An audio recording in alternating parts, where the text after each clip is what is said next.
বাবুল, হাঁসের পচা ডিমগুলো ফেলে দিসনি তো? বেলা ঠিক মতো হাঁড়ি চড়াতে পারি না। গফুর কাকা পচা ডিম খাওয়ায়। ও খিদে পেয়েছে। আহা বাবা, আপনি মাটিতে বসে পড়লেন এই কেন? নে, এটা রাখ। এটা কি বাবা? আব্বা, কি সুন্দর গন্ধ বেরোচ্ছে। গন্ধে তো জিভে জল চলে এলো। ওস্তাদ, আমার কিন্তু ভয় করছে। ওরে বাবারে, এ তো ঝোল নয়। অসৎ, লোভী, চোর।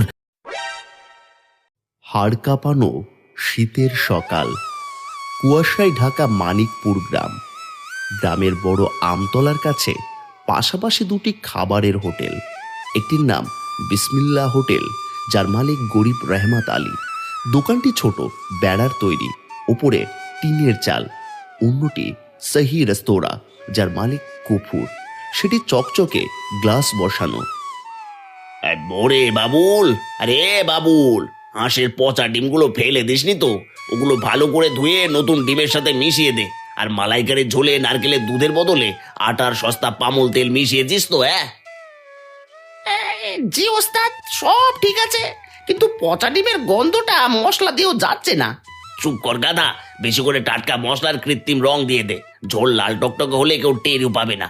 লোকে খাই কালার দেখে, বুঝলি তো? স্বাদ বোঝে কজন। করিম মাটির চুলায় রান্না করছে। শীতে কাঁপতে কাঁপতে তার মেয়ে মিতু তাকে মশলা এগিয়ে দিচ্ছে। মারে, আজ বাজারে হাঁসের ডিমের যা দাম, তার উপর খাঁটি নারকেলের দুধ কেনা তো স্বপ্নের ব্যাপার।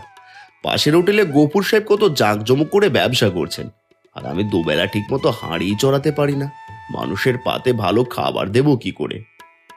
আব্বা, তুমি ভেবো না। তুমি তো বলো ভেজাল খাবার খাওয়ানো পাপ। গফুর কাকা পচা ডিম খাওয়ায়, তাতে মানুষের পেট খারাপ হয়। তোমার রান্না কম হোক, কিন্তু অমৃতের মতো খেতে আল্লাহ একদিন ঠিক মুখ তুলে চাই। দুপুরের সময় কনকনে শীতের বাতাস বইছে, রাস্তাঘাট প্রায় ফাঁকা। এমন সময় এক জরাজীর্ণ চেহারার পীর বাবার আগমন হলো। শীতে কাঁপতে কাঁপতে তিনি প্রথমে গফুরের চকচকে রেস্তোরাঁর সামনে এসে দাঁড়ালেন। বাবা, ও বাবা, শীতে শরীরটা জমে যাচ্ছে, খুব খিদে পেয়েছে। আমাকে এক মুঠো গরম ভাত আর একটু ডিমের ঝোল খাওয়াবে বাবা? গফুর তখন গরম কম্বল জড়িয়ে আয়েশ করছে। পীর বাবাকে দেখে সে রেগে গেল। আরে যা যা, সকাল থেকে কোত্থেকে সব ভিখারি এসে জোটে। হাঁসের ডিম কি সস্তা রে?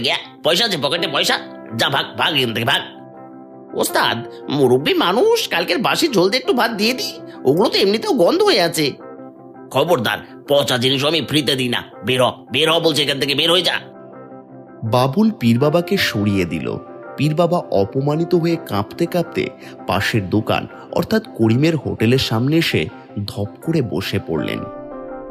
আহা বাবা, আপনি মাটিতে বসে পড়লেন কেন? আসুন আসুন, এই চুলোর ধারে গরম জায়গায় বসুন।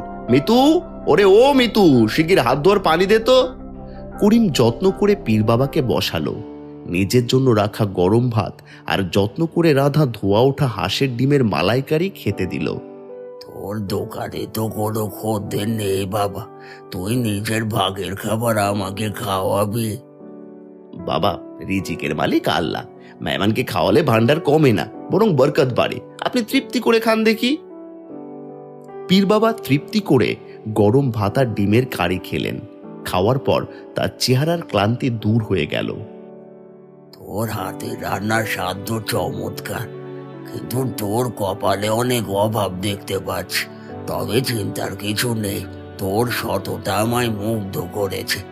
পীর বাবা তার ঝোলা থেকে একটা পুরনো কালো রঙের কাঠের খুন্তি বের করলেন। এই নে, এটা রাখ। এটা কি বাবা? একটা পোড়া খুন্তি? এটা সাধারণ খুন্তি নয় রে, এর নাম বরকতি খুন্তি। তুই যখন মালাইকারি রাঁধবি তখন এই খুন্তি দিয়ে ঝোল নাড়বি। মনে রাখবি, যতক্ষণ তোর মনে সততা থাকবে ততক্ষণ এই খুন্তি জাদুর মতো কাজ করবে। তোর হাঁসের ডিমের কারির গন্ধে 7 গ্রাম মাতোয়ারা হবে, কিন্তু সাবধান, কোনো অসৎ মানুষ যদি এটা ছোঁয় তবে তার কপাল পুড়বে। এই বলে পীর বাবা কুয়াশার মধ্যে মিলিয়ে গেলেন। পরদিন ভোরবেলা করিম ভয়ে ভয়ে সেই কালো খুন্তিটি দিয়ে হাঁসের ডিমের ঝোল নাড়তে শুরু করলো। যেই না খুন্তি ঝোলে লাগলো, কড়াই থেকে এক অদ্ভুত সোনালি বাষ্প বের হলো। ঝোলের রং বদলে নারিকেলি বর্ণ ধারণ করলো এবং সেখান থেকে শাহী মশলার সুবাস বের হতে লাগলো। আপা, কি সুন্দর গন্ধ বেরোচ্ছে, মনে হচ্ছে রাজবাড়ির রান্না হচ্ছে আমাদের ঘরে। শীতের সকালে সেই গরম গরম মশলার গন্ধে গ্রামের মানুষজন লেপ ছেড়ে পাগলের মতো ছুটে আসতে লাগলো। ওরে রহমত, তোর হোটেলে আজ কি রান্না করেছিস রে? গন্ধে তো জিভে জল চলে এলো। আমাকে এক বাটি দে, না না পুরো হাঁড়িটাই দে। দেখতে দেখতে রায়মাতের দোকানের সামনে বিশাল লাইন পড়ে গেল। গফুরের রেস্তোরাঁয় মাছি তাড়ানো ছাড়া আর কোনো কাজই রইল না। বাবুল, ব্যাপারটা কি বলতো? রহমতের বাড়ি ওই ঝুপড়ি হোটেলে তো ভিড় কেন? আর এত সুন্দর হাঁসের ডিমের গন্ধ আসছে কোত্থেকে? আমার দোকানের কাস্টমার সব ওদিকে চলে যাচ্ছে তো। ওস্তাদ, শুনেছি রহমত নাকি কোনো এক জাদুকরি মশলা পেয়েছে। লোকে বলছে ওর হাতের মালাইকারি খেলে নাকি শীত আর ঠান্ডায় লাগে না। জাদুকরি মশলা? দাঁড়া দাঁড়া, আজ রাতের ব্যবস্থা করছি। আমার ব্যবসায় লাথি মারা দেখাচ্ছি মজা। গভীর রাত, হাড় কাঁপানো শীতে পুরো গ্রাম নিস্তব্ধ। গফুর আর বাবুল কালো চাদর মুড়ি দিয়ে রায়মাতের হোটেলের পিছনে বেড়া কাটছে। ওস্তাদ, আমার কিন্তু ভয় করছে। চুপ কর ভিতর ডিম। ওই জাদুকরি জিনিসটা একবার হাতে পেলে আমরা কোটিপতি হয়ে যাব। শহরে গিয়ে 5 স্টার রেস্টুরেন্ট খুলবো। তারা ভেতরে ঢুকলো। রায়মাতের রান্নাঘরে সেই কালো খুন্তিটি রাখা ছিল। তারা খুন্তিটি চুরি করে নিজেদের রেস্তোরাঁয় নিয়ে গেল। গফুরের রেস্তোরাঁ, মাঝরাত। গফুর কড়াইতে 100 ডিম আর সস্তা তেল ঢেলেছে। বাবুল, আগুনটা বাড়িয়ে দে। আজ আমি এই খুঁতে দিয়ে এমন মালাইকারি বানাবো যে রহমতের দোকান উঠে যাবে। ঝোল ফুটতে শুরু করলো। গফুর সেই চুরি করা খুন্তিটি নিয়ে ফুটন্ত ঝোলে ডোবালো।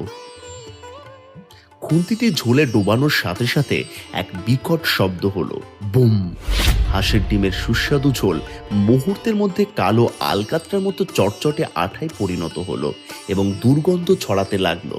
সেই গরম আঠা ছিটকে গফুর আর বাবুলের গায়ে লাগলো। ওরে বাবারে, এ তো ঝোল নয়, এ তো আগুনের লাভা। ও ওস্তাদ, গা জ্বলে গেল। হঠাৎ সেই খুন্তিটি গফুরের হাত থেকে ছিটকে শূন্যে ভেসে উঠল। অসৎ, লোভী, চোর, তুই পচা ডিমে আমাকে স্পর্শ করেছিস। এ কি খুন্তি কথা বলছে?